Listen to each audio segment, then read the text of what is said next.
Le Saint-Esprit a vivifié le Christ mort, l'élevant et l'amenant à la droite de Dieu, le faisant asseoir à sa droite, au-dessus de toute chose.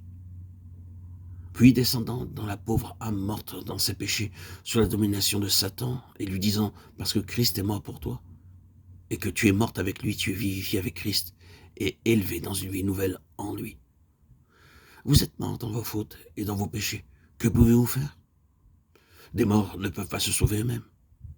Et mieux que cela, vous êtes terriblement vivant. Il y a un esprit qui agit en vous. C'est l'esprit du prince de l'autorité de l'air. Vous êtes non seulement mort à Dieu, mais hélas, vous êtes actif, et cette activité provient d'un esprit satanique qui combat contre Dieu. Le mal ne serait pas si grand si vous étiez seulement mort, mais vous vivez selon le train de ce monde qui est sous la domination des esprits malins, c'est-à-dire du prince de l'air. Vous ne pouvez pas vous sauver vous-même. C'est alors que le Saint-Esprit vient à vous et vous révèle que Christ est mort pour vous, qu'il a pris votre place sur la croix afin que, par sa mort, il détruisit l'empire de la mort sur vous.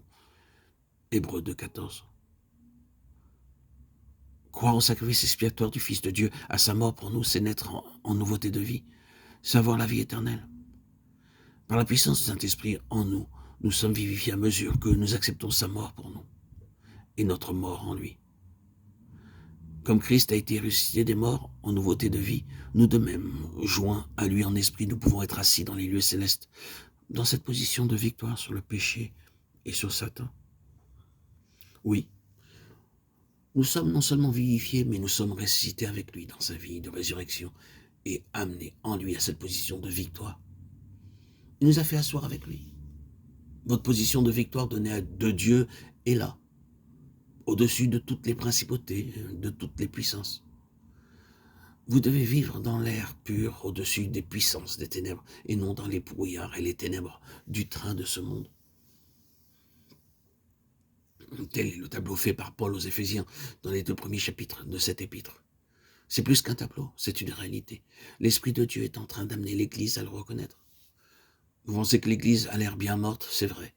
Mais pourtant, certains enfants de Dieu reconnaissent cette vérité, comme Stockmayer le dit, tout enfant de Dieu qui, par la foi, veut se frayer un chemin à travers le domaine de l'ennemi pour atteindre cette position de victoire dans la lumière, si pure d'en haut, frayer ainsi le chemin pour les autres qui veulent le suivre.